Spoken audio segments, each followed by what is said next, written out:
Lamanai actually means submerged crocodile. It's right on the New River Lagoon in Belize. It's one of the longest lived sites in the Maya area. It went all the way up until the colonial period. The village that we stay in is called Indian Church Village. And the people who lived there were actually relocated from the site of Lamanai in the early 1990s when it became a national park. They were actually refugees from the civil wars in Guatemala. We have another village nearby where they're mostly refugees from the wars in El Salvador.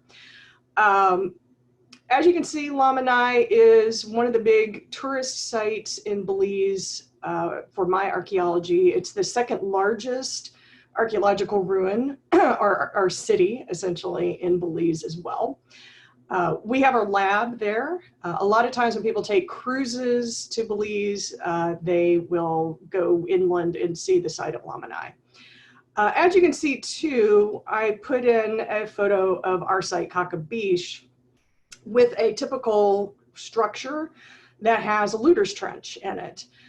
Most, if not nearly every large building at any Maya site, whether it's in any of the countries that were Mayan, have been looted.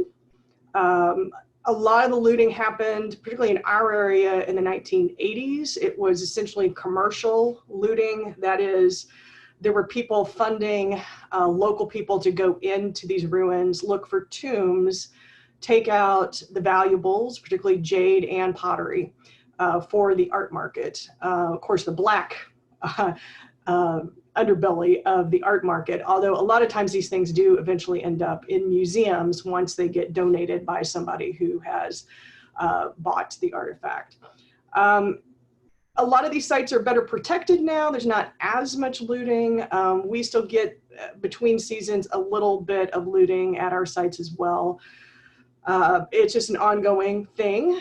The unfortunate thing is the folks who do the looting, of course, get paid very little compared to what some of these artifacts are actually worth.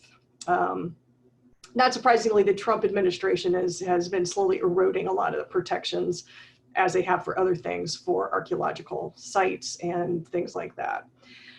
Okay, I just wanted to give you a sense of what it is that archaeologists, particularly in Mesoamerica, end up finding in the ground.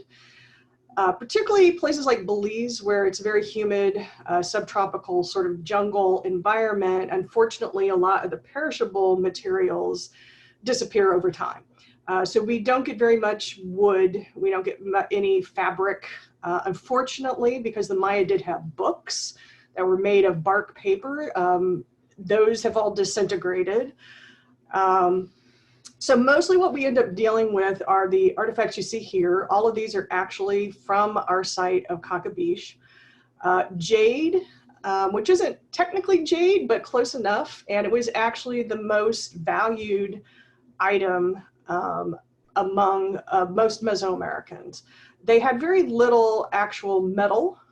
You will see that there's some copper on this slide here. So you can see these are copper rings, which were probably actually used in the hair, although occasionally as finger rings as well, and little copper bells. These come in very late in time, mostly from Western Mexico. But most of the time, oh, and there's this copper tweezers actually here. Most of the time they did not have metal for most of their history. Some gold comes up very late in time as well. So jade was a very valuable item. We get it a lot in burials. Obsidian, which is volcanic glass, was used for cutting tools. These kinds of long, thin blades, which we often find in groups like this, and were probably originally bundled into cloth, are ritual items used for bloodletting in particular. Of course, we get a lot of stone tools, like this spear point here. I deal with the ceramics mostly. When, again, mostly out of burials is where we get whole vessels like this one here, which is a post-classic pot. This is one of my favorite pieces of pottery we've gotten out of the site. This little face here, probably some kind of deity, although I'm not sure which one it's supposed to be. You may be wondering why I have a bat over here, and this is because in our site, Akaka Beach, we have those big looters trenches, and bats love looters trenches because they're basically caves. And so we have bat colonies on the site, and we're slowly buying the site through donations to donate to the government of Belize, and it hopefully will become part of the Lamanai Archaeological Park. And we have researchers who come, and pretty much every year they do surveys of bats at our site. They have discovered a whopping 24 species of bats living at Kakabish in the looters trenches. So I've actually been naming our pottery complexes after the species of bats that we have on the site. The other thing about saving the site is trying to save at least one remnant of the howler monkey, as well as some of the other jaguars and things like that, that are being extirpated from the area by farming mostly. So the Maya are who I'm going to mostly concentrate on, since that's what I'm most familiar with. I'll give you some overview of Mesoamerica in general as well. The Maya area is basically what you see here. It's southern Mexico. Those include the states of Chiapas, Campeche, Yucatan, and Quintana Roo. Guatemala, Belize, Honduras, and El Salvador. This area, as you can see in the southern part of it, is highlands. So these are volcanic mountains that can be quite cool, have snow on them, that sort of thing. And then they flatten out and you get what's essentially sort of this jungle semi-tropical area. As you move towards the Yucatan, it gets drier and you get more scrub sort of vegetation. But as you guys, I think, have been learning about, you of course have these underground water resources that I'll also talk about a little bit.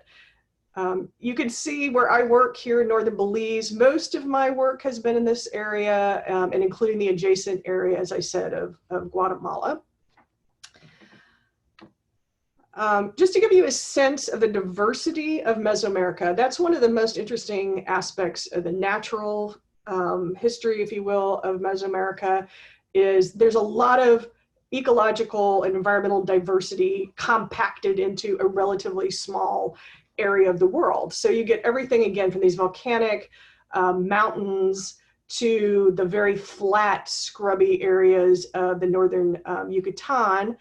Of course, you get all the different coastal environments, both the Pacific and the Gulf Coast, the Caribbean area. So it's extremely diverse. And we can see that if we look at sort of a cross section of the Yucatan. This would be looking from the highlands, say on the coast, essentially at Guatemala, going down, and you can see very high canopy trees. This would be roughly in the center where the large site at Tikal is located. And then it flattens out, of course, into this limestone. And the limestone's very porous, as you guys, I'm sure, are aware, and you get the caves and tunnels and cenotes, which are natural wells. But you can see how the canopy declines, the height of the canopy declines as you move to the north. You know, in the jungle areas, the trees are high enough that big pyramids like this will be almost hidden from view. But by the time you get out to the Yucatan, they stand up quite high above the surrounding trees. So Mesoamerica itself is generally divided into 5 cultural areas. The Maya area is a huge area. It was quite diverse. There were a lot, and still are, a lot of languages that are spoken in this area, but that are all related. The Gulf Coast always kind of had its own set of cultures, particularly the very first major culture in Mesoamerica, the Olmec. The area of what today is largely the state of Oaxaca had the Mixtec and the Zapotec and other cultures before that.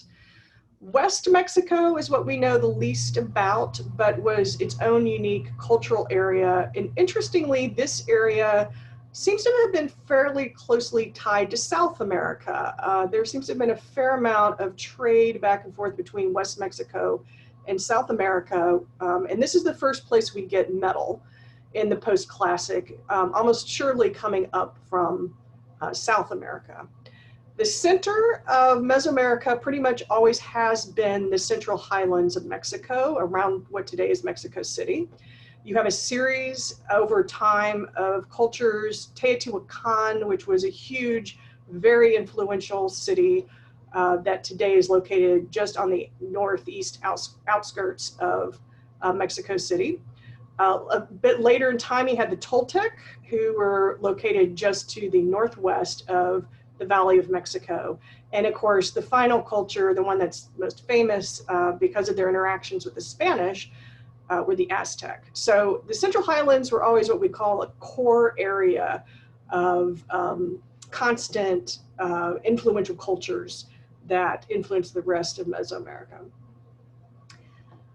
I'm going to give you a quick overview going through time, beginning with the Paleo-Indian period, which we still are not entirely sure when Native Americans first came into the New World. There's been evidence that it may be before 20,000 years ago. Just very, very recently, in the last week or so, there was this announcement of the Chiquihuite cave in Zacatecas, which may have evidence of human occupation back to 31,000 BC, which would be before the last glacial maximum, when you had glaciers that we thought may have blocked people from coming to the New World. But increasingly, we're recognizing they probably came through the coastal area of the Pacific. A few years ago, there was also another find in the underwater cave of Hoyo Negro in Yucatan of this girl. She was in the cave when it was still dry, before these caves were flooded out, and died about 10,500 BC. Her DNA was looked at, and they were able to tie it to Asia. We know that that's where Native American ancestry lies, is in Northeast Asia, and also were able to tie her to the modern Native Americans as her descendants. So that was a very important discovery and made there on the Yucatan.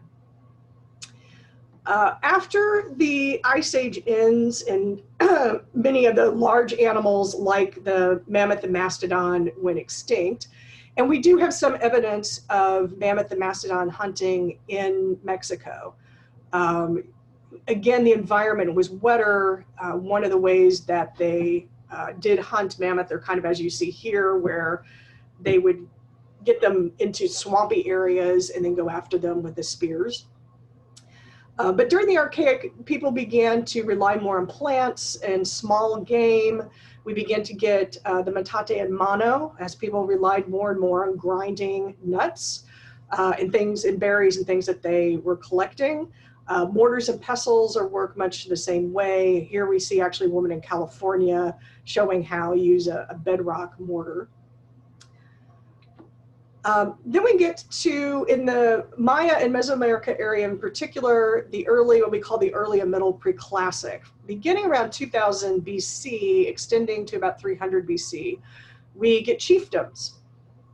So you begin to have important people. This is one of the earliest homes, we think essentially kind of a proto-palace of a chief. As you can see, it's just a very large house, essentially. We begin to have farming, and we begin to see villages in the archaeological record. By the late pre-classic, around 300 BC, we begin to see cities and true kings. These cities, some of the early ones, include El Mirador. El Mirador is in the far northern part of Guatemala. This is sort of a cutaway to show what the structure would look like under trees today compared to the structures underneath. And you can see they're very brightly painted. They're often painted red, and you can see how they're kind of layered one on top of another. Over time, the Maya would just simply sort of bury the earlier building and put a new sort of structure over the top in a layer cake kind of fashion. This is the site of Cerros, which is in northern Belize. And you can see the big masks, just like I showed you at the beginning at Lamanai. These were very commonly put on the front of temples of various deities, sun god, and things of that nature. Interestingly, El Mirador has been excavated for a long time by a man named Richard Hansen. There's some controversy right now because he essentially wants to turn this site into, I wouldn't quite say a theme park, but he wants to develop it with hotels, a train that would go there. Right now, it's one of the hardest sites to actually get to because it's surrounded by a preserve. The preserve, the people who live there have exclusive rights to cutting and harvesting sustainably the trees of the area. They have a lot of say right now of what happens in their area. If Richard Hansen, and there is actually a bill pending in the Senate that would use American dollars to help fund this project, gets his way, a lot of the autonomy of the local people and their rights and what they get to do in and around this archaeological site are going to be constrained. It's being supported by senators who think that this is going to help keep Guatemalans from immigrating to the United States because they would have employment working in the hotels and so forth. So there's a lot of controversy over this right now as to whether this sort of new park is going to happen. Okay, the Maya lived in what we call regal ritual cities. These cities are mostly lived in by the elite, the royal family, their retinue of artisans, administrators, priests, scholars, the generals of the military, and various retainers. The common people, who are basically peasant farmers, lived outside the city in the rural surrounding area in rural households and villages. They would come into the city periodically for ceremonies, to watch the ball game, and to do a lot of marketing as well. These large plazas that you get in every Maya city usually held hundreds, if not thousands of people at a time. So people would come in, take place in the have the open air markets, and also observe the various ceremonies that would take place on top of these temples. As you can see, there have these causeways that connect the different parts of the city. These causeways, which are raised causeways, are also used to connect cities, and we have some that go for miles and miles and miles, basically roadways that connected one city to another. Here you can see how the Maya built their structures, and it's interesting because, of course, they had plenty of limestone, which is relatively easy to cut with other stone tools. Basically made it into bricks that they could carry and form sort of a series of boxes, actually. And what you'll see here is that they would make sort of a box and fill it in with trash. The nice thing about that is that for archaeologists, when we go into these buildings, we have all this well-preserved trash, essentially. Now, we don't know where exactly the trash came from originally. We assume from somewhere nearby, but it's better preserved than if it had been out in the open.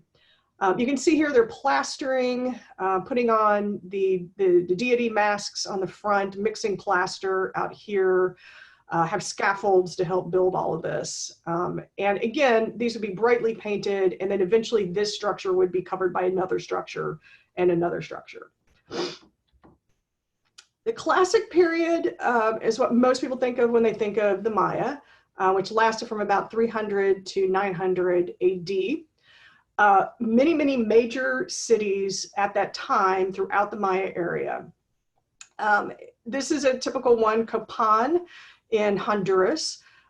This reconstruction here gives you an idea of the layout of these cities, the bright, bright paint and colors that were originally on the buildings. Here you can see some of these structures that have been buried earlier in time. This structure is probably one of the most famous structures in the Maya area. It's a pyramid called the Rosalila. It is basically the tomb of the first queen of Copan. And it's a very, very fancy structure. And one of the interesting things about this is often when they buried one structure under another, they would sort of destroy or take down the top of the structure. In this one, they did not. They made sure to very carefully, essentially entomb it inside this later pyramid. Obviously, the things I study are the ceramics. I don't often get to see the really well-preserved ceramics like these. But the pottery, as you can see, has hieroglyphic writing on it, which I'll talk about. You can see hieroglyphic writing on this conch shell trumpet. Jade was used, again, quite frequently for elites. This is actually a rare wood object of a deity that has survived with some paint on it. What we get a lot of, too, of course, is the elite culture of the Maya. I think that's why so many of us do find it so fascinating, because the art, the practices and everything, especially when you see them rendered, are quite fascinating and beautiful. This is a tomb at a place called Rio Azul in Guatemala. You can see that the tomb was painted, again, with hieroglyphs. This is a mural at Bonampak in Mexico. This is only part of a series, actually, of well-preserved murals at that site. And what we see here is a king taking a captive, which is a fairly common thing that we see. And we often see the king holding the captive by the hair. Interestingly, this is a very common motif across the world of kings holding captives by the hair. We see it in Mesopotamia. We occasionally get it in Egypt and other places.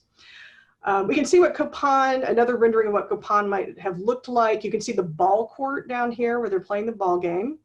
The ruler actually sitting on his throne, which you can see over here too. When they dedicated this throne, they sacrificed 9 jaguars. These jaguars are then buried in the hole here underneath this throne. And this throne has the series of rulers that had previously ruled Copan going around the sides. Maya kings wrote about themselves a lot, particularly on their stelae, which are these tall monuments. What they mostly talked about was their genealogy, their ancestry, their birth, their marriage, their accession to the throne, designation of an heir. They did record a lot of the rituals that they did, building dedications. Conquest was quite common, so taking captives for sacrifice, which is largely what the Maya did. They probably did kill each other occasionally on the battlefield, but the goal was to capture your enemy and take them back for sacrifice. Alliances with foreign dignitaries, and then eventually their death and apotheosis into a god. William Fash used to be at NIU when he was excavating at Copan and found these beautiful, what we call eccentric flints. They're probably the top of a standard. They would have been set into a wood sort of long pole that the king would then carry around with him. And we still have the casts in our museums of these eccentric flints. Jade masks over the faces of the deceased rulers was pretty common. Here you can see, again, a Copan stela, the queen looking up at the king sitting in sort of a niche. And you can just make out a ladder that goes up to where he's sitting. And this was actually a sign of kingship. The earliest kings we know, their thrones were actually wood sort of platforms, and the sign of becoming a king was climbing up the ladder to this platform. A lot of times people do wonder why Mesoamericans did so much sacrifice. They did a lot of what we call auto-sacrifice, that is bloodletting from their own bodies, as well as sacrifice of individuals, animals, and other things. There was this, their whole sort of belief system revolved around the major food that they consumed, which is maize or corn, and the deities, the gods who gave this sacred food to them. People, of course, have to eat corn to live. People were often envisioned as being corn themselves. The gods, in turn, were given blood as their own food or sustenance. Humans give that blood via sacrifice to feed the gods, and the gods, in turn, thank people through giving them rain, giving them good crops, especially corn. As we can see, the Maya did more auto-sacrifice. And interestingly, what we often see with the rulers is that the king would sacrifice sometimes through his penis. We don't know if this was the entire penis, maybe just the foreskin. The queens would sacrifice by drawing ropes through a puncture in their tongue. This blood was then captured, as you can see, in a vessel on paper. The paper would be lit on fire. The smoke from the fire would bring in the ancestors. The ancestors then would reveal things to the king and queen via this sacred smoke. And so you get a couple of images, particularly at Yashit Lan, of the king and queen bloodletting in this way. Things like this were often used, these perforators made out of stingray spines, as well as obsidian blades. Now, the Maya had a very sophisticated numeric system. They used a base 20 rather than a base 10. They, very importantly, understood the concept of the zero. They understood that the zero could be used as a placeholder. What that meant is they could do very complicated mathematical equations. Their simplest version of their numerals was a bar and dot. They also used these head variants when they felt like being fancy, but most of the time they used the bar and dot system. As you can see, a bar is 5, a dot is 1. So this would be the number 14, 2 bars and 4 dots, but they could also use the so-called head variant as well. Because of this too, they could do a lot of calendrical calculations. And the Maya, I'm not sure there's another culture in the world that has as many calendars as Mesoamericans in general, and the Maya in particular. They understood that the year was 365 days. They understood that there had to be a leap day, essentially, every 4 years. The way they dealt with this, well, the way they calculated 365-day calendar was they had 20 months of 18 days. That gives you 360. The 5 days at the end of the year were considered unlucky days, particularly days to be born. Probably the second most important calendar, or maybe even the most important calendar, was the 260-day ritual calendar, which was 13 numbers times 20 day names. And as you can see, you have these day names, and you can think of them as just cycling. It's very much like Monday, Tuesday, Wednesday, Thursday, going through Sunday, and starting with Monday again. And the 13 numbers also cycling in order. And of course, there are more day names than there are numbers, and it takes that many time for, say, Amish to be 1 Amish, 2 Amish, all the way through 20 Amish. And same with each of the other ones. Taking those two calendars together, you multiply them and essentially, or add them, and you essentially get 18,980 days. That, again, you can think of them as interlocking wheels, and it takes 52 years to get back to the same day in both of these calendars. This calendar was still very important during the time of the Aztec. We have a good idea of the rituals that happened every 52 years. It was a very big celebration of this calendar when it sort of turned over. The long count for the Maya was the length of time since the beginning of creation, which for them was August 13th, 3114 BC. We do not know why it's that particular date. It may just be some random date that was thought of as very, very, very long ago. But basically, it's sort of like saying that today is, what is today? July 28th, 2020, counting from the birth of Christ. It's sort of that kind of calendar. So every day in that calendar is unique. It does not repeat. There's several other calendars, an 819-day calendar that we don't completely understand. May just simply be the multiplication of the lucky numbers of 7, 9, and 13.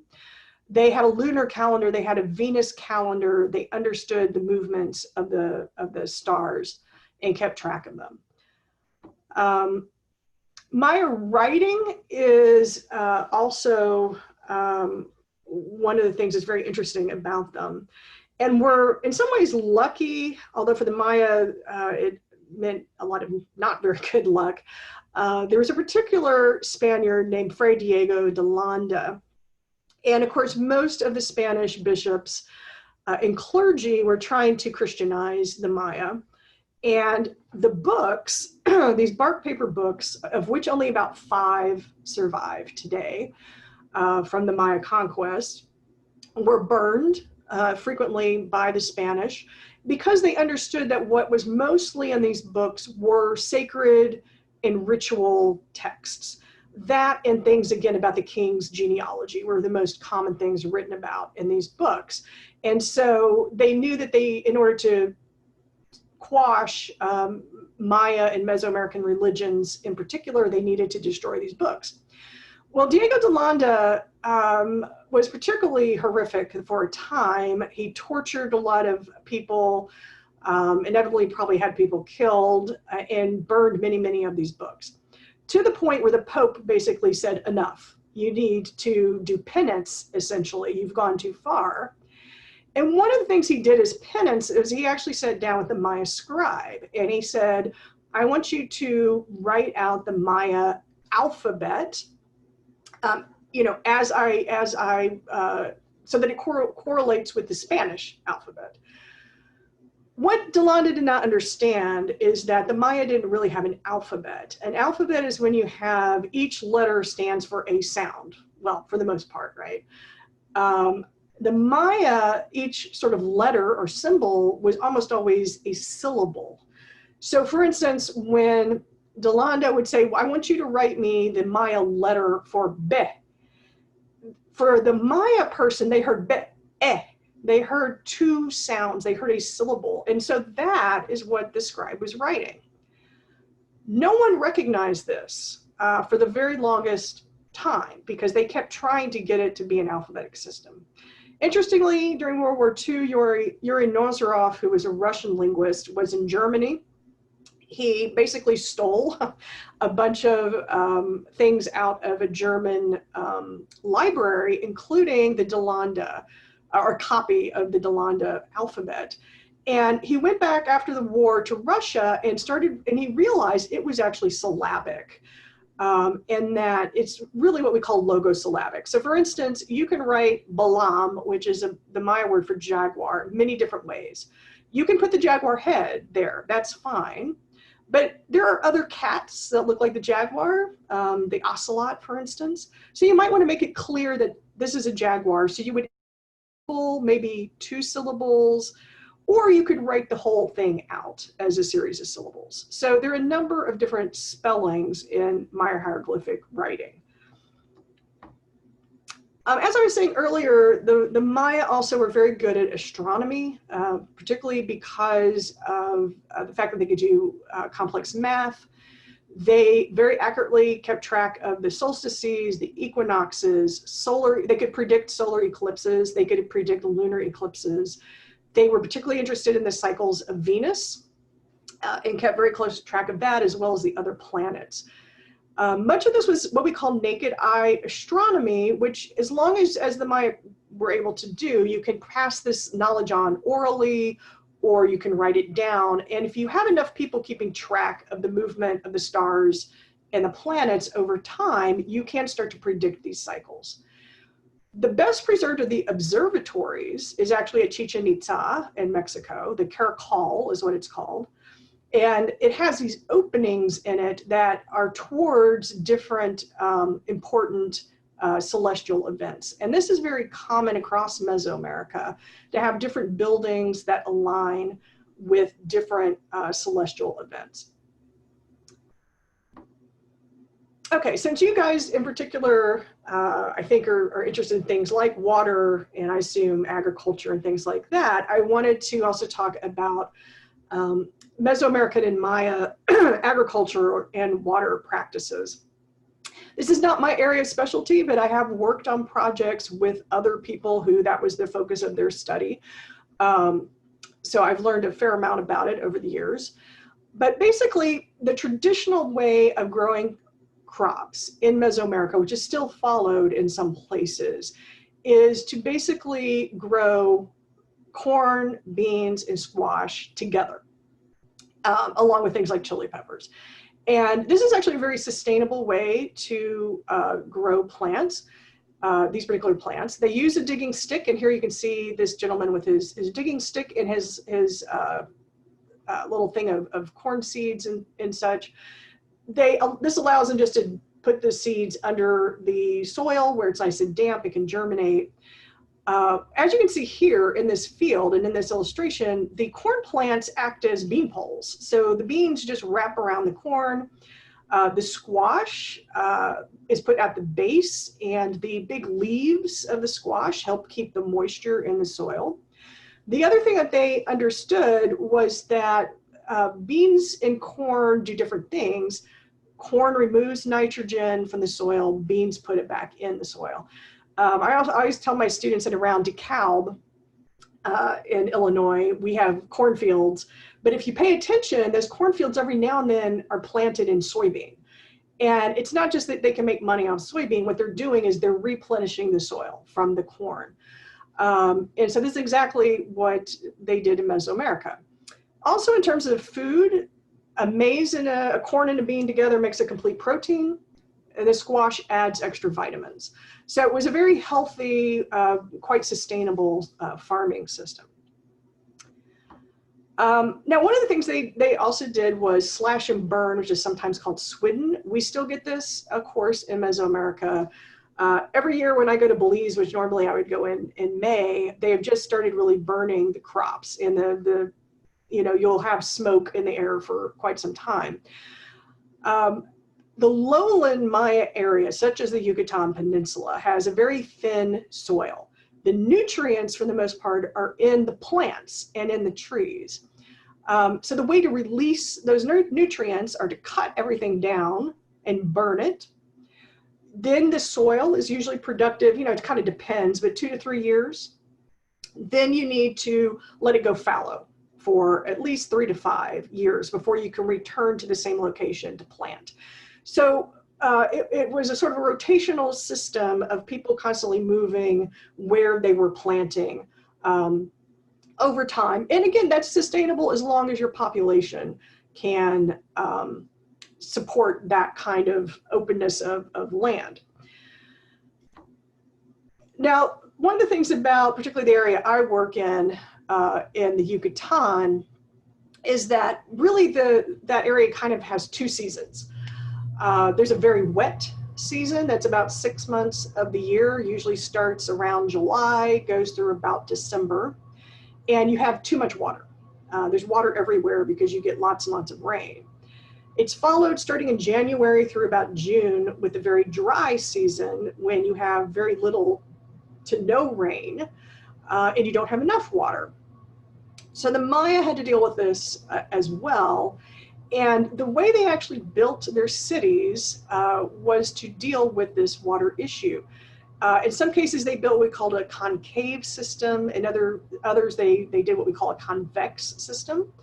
But basically, the cities themselves, the plaster actually helped drain the cities. The cities were often slightly canted. Those big plazas were canted towards drains that led into these reservoirs that were throughout the cities, into canal systems that went out to the fields. There, of course, they kept a lot of the natural aguadas. Also, a lot of these actually were made when they dug out the limestone to build their buildings. It would leave a depression. They would line these depressions with clay to seal them so that they would hold water. They had dams at times and so forth. Cerros is a very small site in northern Belize, but you can see it actually had a canal system that went around it. So this gives you some idea of how this works. So they had these pretty sophisticated agricultural and water systems. Water, as I think you guys know, in the Yucatan can be found in cenotes, which essentially can be used as sort of wells. But they also did artificial storage in choltuns. Choltuns or choltunes are excavated into the limestone, again, usually lined with clay to make them so that they would hold water. And they basically acted as big cisterns as well to hold usually water for households and things of that nature, as well as the reservoirs. So those are the chultuns or the cisterns. They also did dig wells. We do occasionally get wells that were dug in ancient times in the Maya area. Again, much of the Maya area is relatively wet during certain parts of the year. They built these artificial islands. These are best known actually in the Aztec area around what used to be the lakes up in Mexico and have now been drained for Mexico City. But you can see that they are planting surfaces. And in the Aztec area they're called chinampas. Basically, they would dig out the canals around these, and that soil would be put up onto the island. So they basically created these planting surfaces. And then they obviously the canals help drain those. The nice thing about these too is that particularly in the lakey kind of areas around Mexico is that fish and water birds would be in these canals, which added extra food. They would plant fruit trees to both help kind of keep the island in place, but also, again, more food. Again, this can be a very sustainable form of agriculture. When you muck out the canals, you get the nutrients from the bottom of them. They go up on the islands, and it can be a self-replenishing system. The Maya often built their homes and everything else up on the high places. This allowed it to stay cool, but also kept them, of course, out of their own farmland. And then they would have terraces and then the farms below in the lower areas, the bajos. Particularly as time went on and the population grew across Mesoamerica, they began to do more terracing.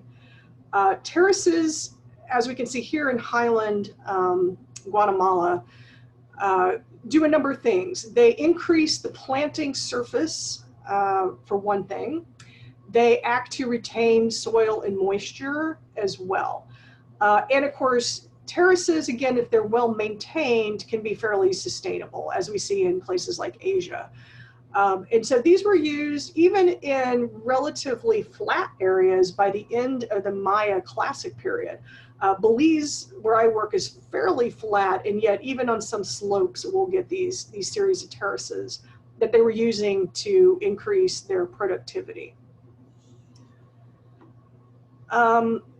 So the Maya collapse is something that, again, people seem to be fascinated with. And it is sort of fascinating because it does seem almost like a big chunk of the Maya disappeared from the landscape. That area is the southern Maya lowlands, which would be Guatemala, Belize, Honduras, El Salvador, and sort of the southern part of Yucatan was depopulated. And the last of the dated stela date to 8909. So we actually have dates of when these classic Maya cities seem to have collapsed. Now, they were abandoned in different ways. We now realize some of the cities did in fact have very violent endings.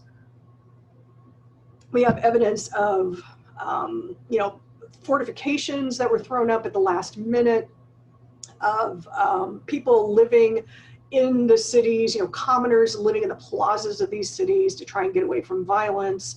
We have evidence of people being buried who were killed in rather violent ways. Other cities, however, seem to have just slowly died out over long periods of time. So this collapse did not happen in the same way in every place across the Maya area. The other thing is, of course, the Maya themselves did not disappear. Many of them in the southern Maya lowlands moved north, and they moved north to the Yucatan. As I will show you in a moment, there are a number of reasons of why the classic southern Maya lowlands collapsed. But a lot of it had to do with drought. Well, why would they move somewhere that's even drier to the Yucatan? Well, it may well have been that the people who already lived in the northern Yucatan knew how to deal with relatively dry conditions, and they managed to survive through this drought. It probably just didn't affect them as much as it did the southern Mayan lowlands, who were, those folks have been much more reliant on rain.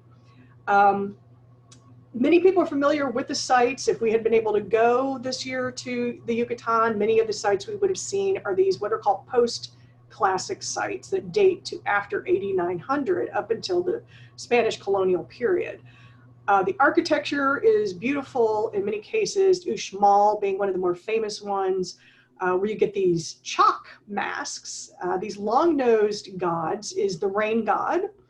Not surprisingly, we do see a shift to an emphasis on the importance of rain in the post-classic, again, probably because of a series of droughts.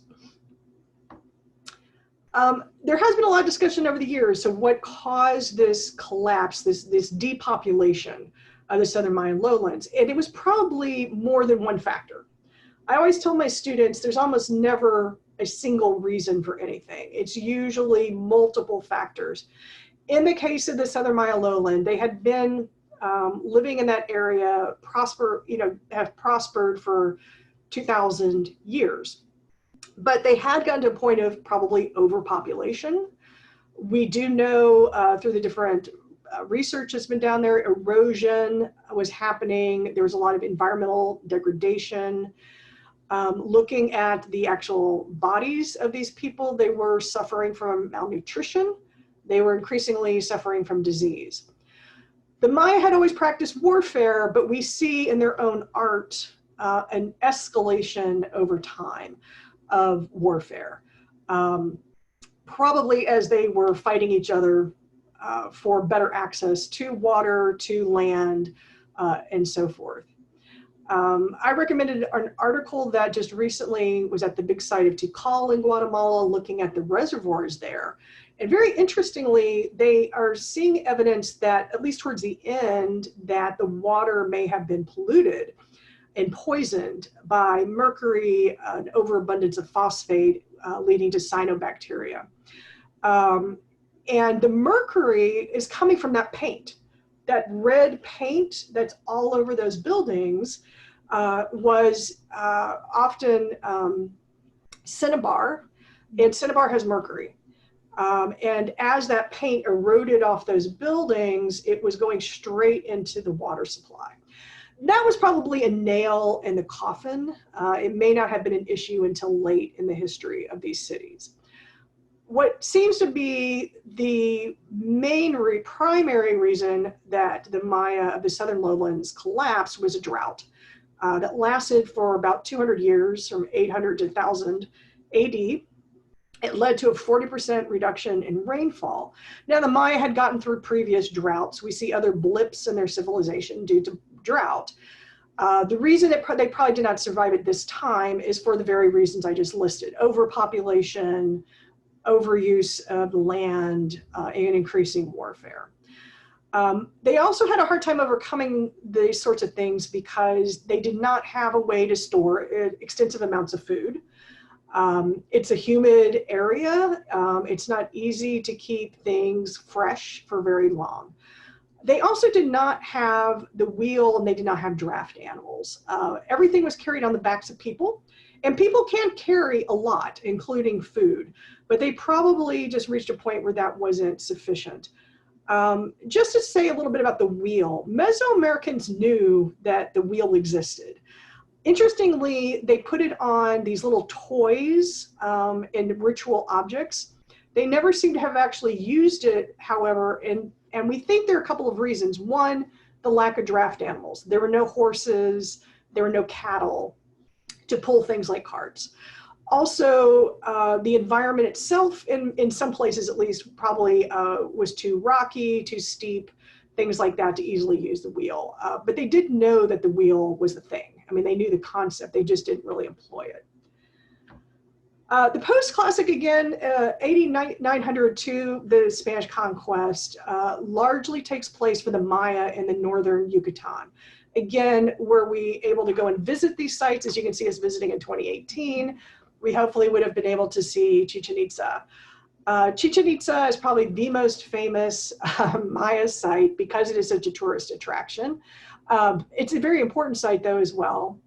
And it has this beautiful pyramid where they actually built a solid structure. Often on the top of these pyramids, they have these perishable structures, but in the case of the El Castillo, they have this permanent structure here. Here's another view, I think, of the other side of the El Castillo structure. The interesting thing about this structure is that these terraces, I didn't put a picture in here, you can kind of see there's a snake here, the snake's head. During the, I think it's the equinox, if you look at this building at a certain light, it looks like the snake in shadow is crawling down this building. And so this plaza out here during the equinoxes gets full of tourists now watching that sort of shadow of this snake, which would have been intentional. Again, the Maya were very aware of these things. All right, so this is also at Chichen Itza. You know, usually this is what you see of Chichen Itza, but I took this photo when we were there in 2018. You can see these beautiful structures with all these chalk or rain god masks decorating the front of them. The ruler sitting up here above the doorway. These little chalk mules, which were used for sacrifice. They were basically sacrificial sort of altars. You can see the rattlesnakes that would have held up a perishable roof in this case. These are basically columns for a building. Chichen, again, you can see the main plaza with El Castillo right there. There's this causeway that goes out to the Great Cenote. This is the Great Cenote here, which I took again when we were there last time. There are actually more than one cenote at Chichen. This one was used for offerings and they dredged it, and I was kind of excited. I'm probably the dork that I am. I took a photo of this in the museum because this is one of the pieces of equipment they used, I think it was back in the 20s and 30s, to dredge the cenote. What they found were hundreds and hundreds of objects, some of them gold. Again, a lot of this gold came up from South America. Wood, like this little funky wood carving here. Pottery, but also lots of human beings. You know, there are restaurants, like again, growing up in Texas, we had some restaurants that would have their annual calendars, and they would be Aztec looking people who were throwing virgins into these cenotes. Well, it wasn't just women, it was children, it was men who were sacrificed in these cenotes. And much of these objects now have been pulled out of that particular cenote. The ball court at Chichen Itza is the largest in Mesoamerica. This is a photo I took back in 1994, and then this is one I took when we were there in 2018. You can see how tall and vertical the walls are. You can see the little hoop. Not every ball court in Mesoamerica had the hoop. It was probably played in different ways with a very, very large, heavy ball that you could not hit with your hands. You had to use your hips. They had very heavy sort of armor, almost like things they wore around their hips so they could hit that ball in the hoop. We see at Chichen Itza that the loser probably was occasionally, we don't think this happened at every ball game, decapitated in a ritual. You can see the winner over here holding the head of the individual, and the individual's blood is being shown as snakes in this case. Here you can see this is repeated across this lower banner sort of thing on the ball court. And here you can see one of the images of kind of what it looks like now. The colonial period, of course, 1521, you have Cortez coming into Mesoamerica, going into Tenochtitlan, which is the capital, now Mexico City, of the Aztec.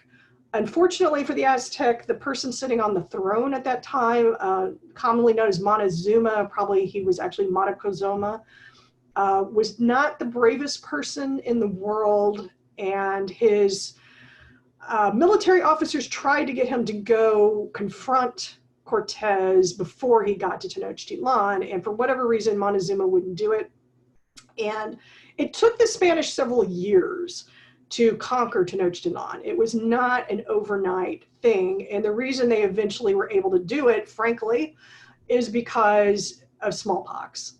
Most of the people of Tenochtitlan, over several years of trying to hold out against the Spanish, ended up dying of smallpox. And of course, all of these new diseases came in from the old world and wreaked havoc across the new world. We now think that up to 90% of the indigenous population of the new world died, mostly of these diseases that came in from the old world.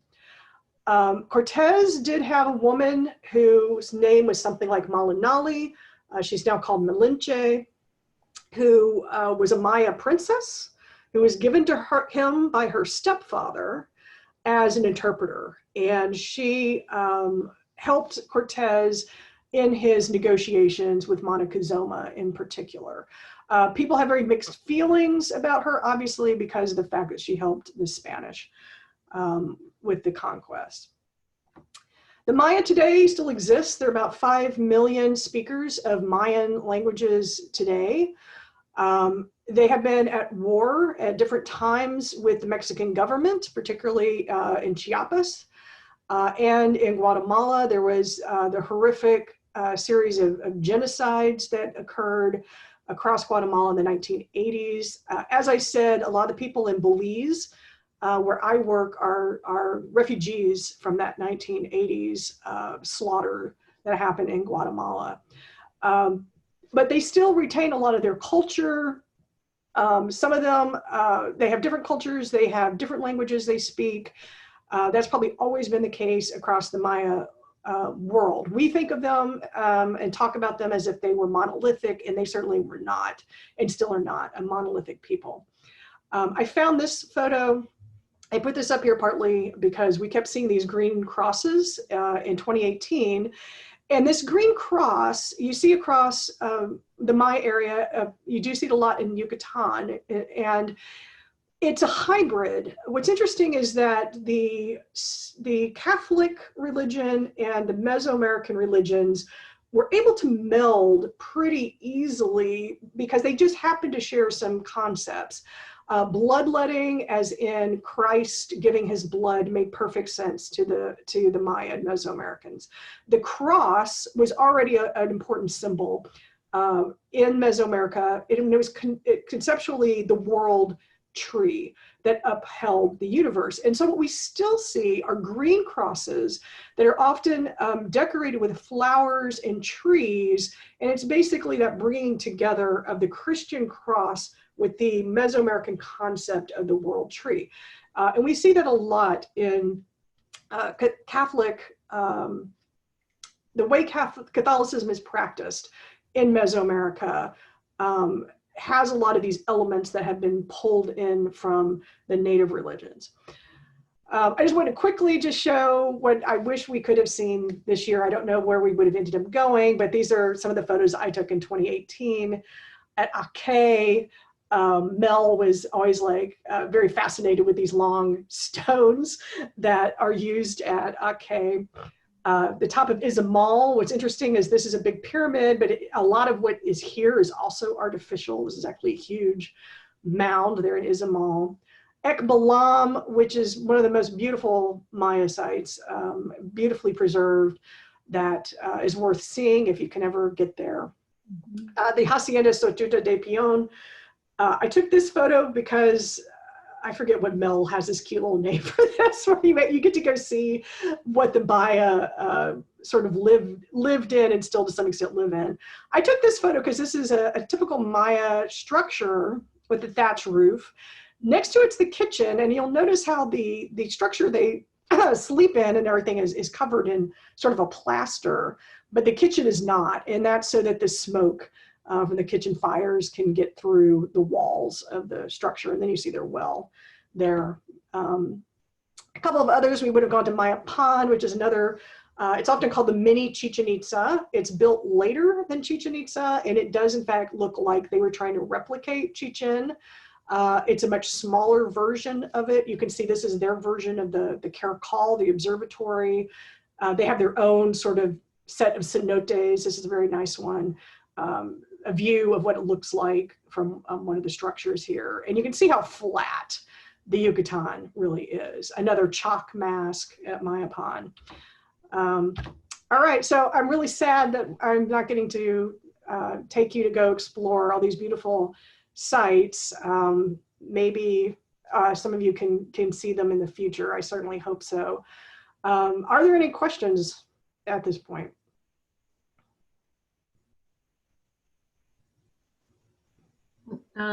Kerry, can you talk? Oh, Denise has one. So before I ask the question.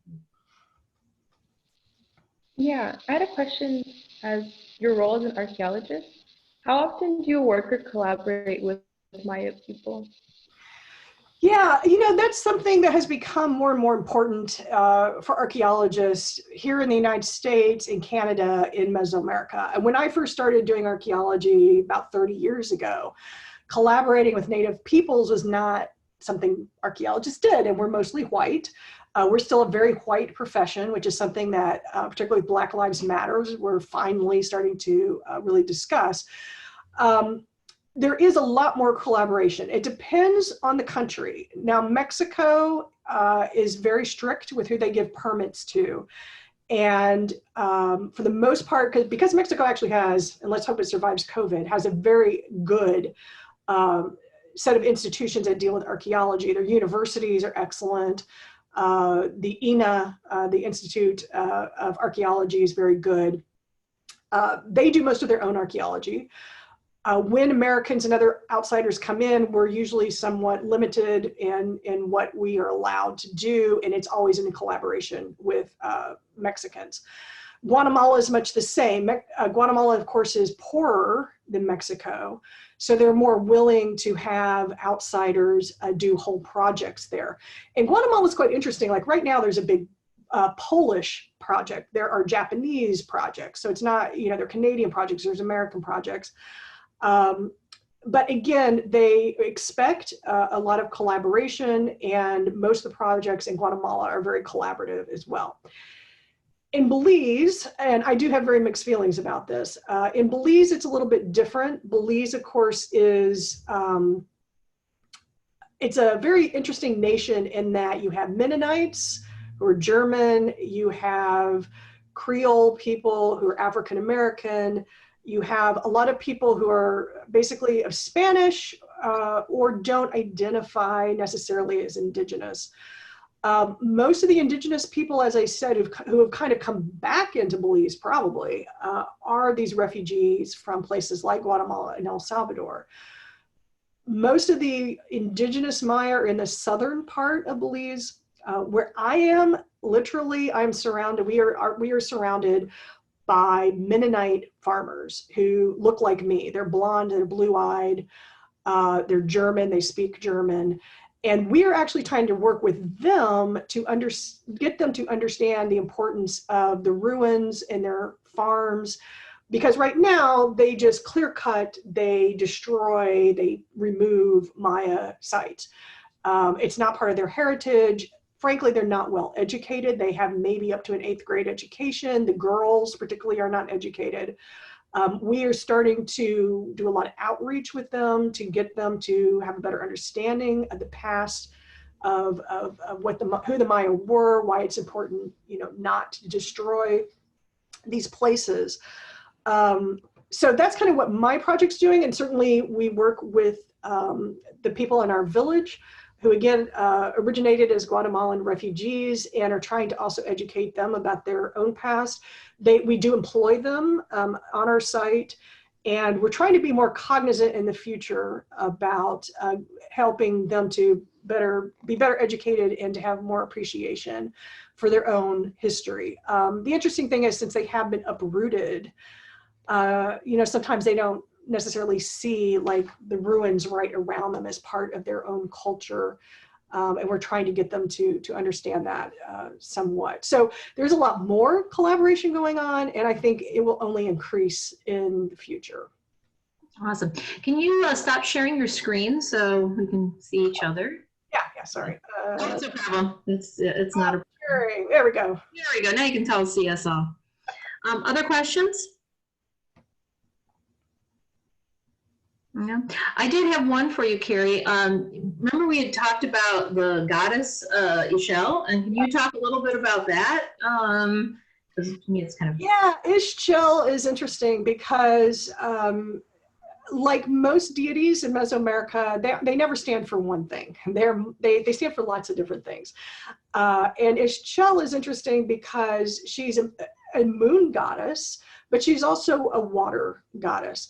And the way she's portrayed in some ways may be really an image of the reflection of the moon on the surface of the water is kind of how she is conceived. So she's this interesting kind of mix of moon goddess and water goddess, particularly in the Yucatan peninsula. She was seen a lot as a water goddess. Yeah, and generally fresh water, so drinking water. And where's the drinking water in the Yucatan?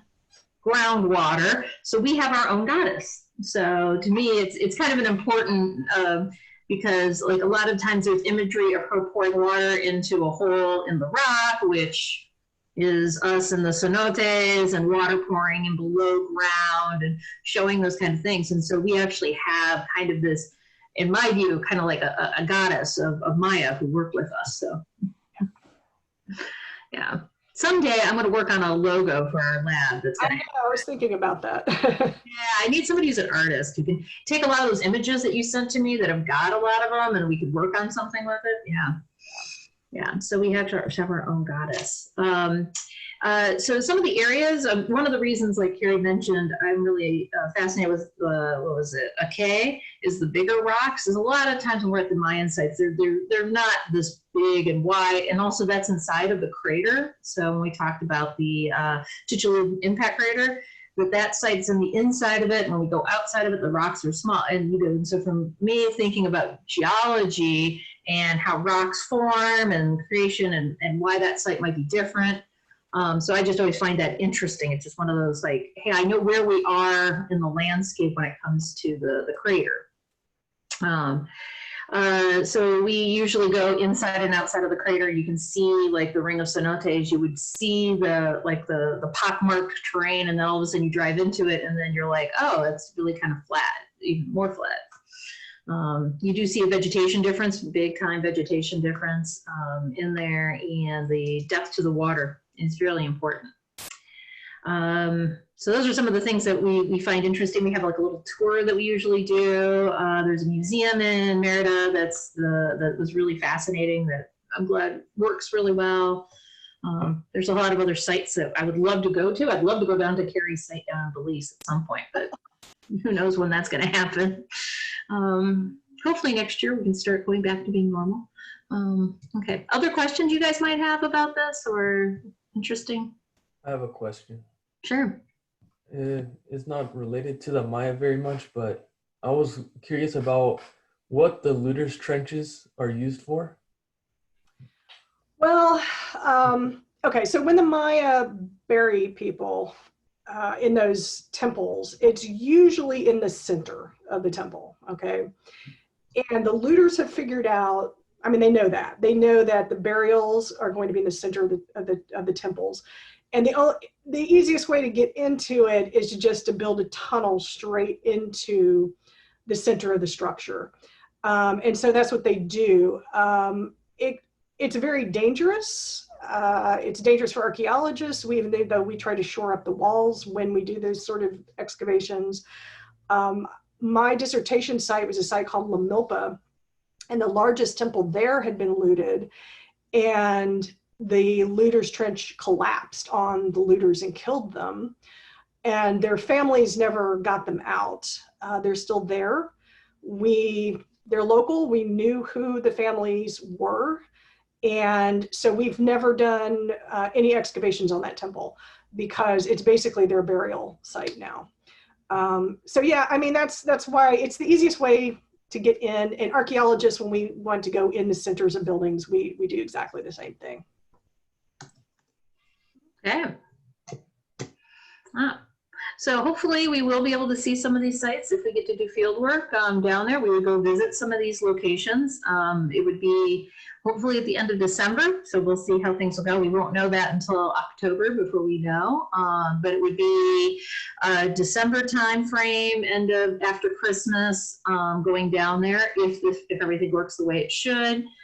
If not, then there's always the next summer. So there's possibilities. We would visit a lot of the sites, you know, Chichen Itza, even, Ekbalam. Even the Chichen Itza drives me nuts because there's just too many tourists. So maybe if with COVID, they have to limit the number of tourists. Wouldn't that be nice? And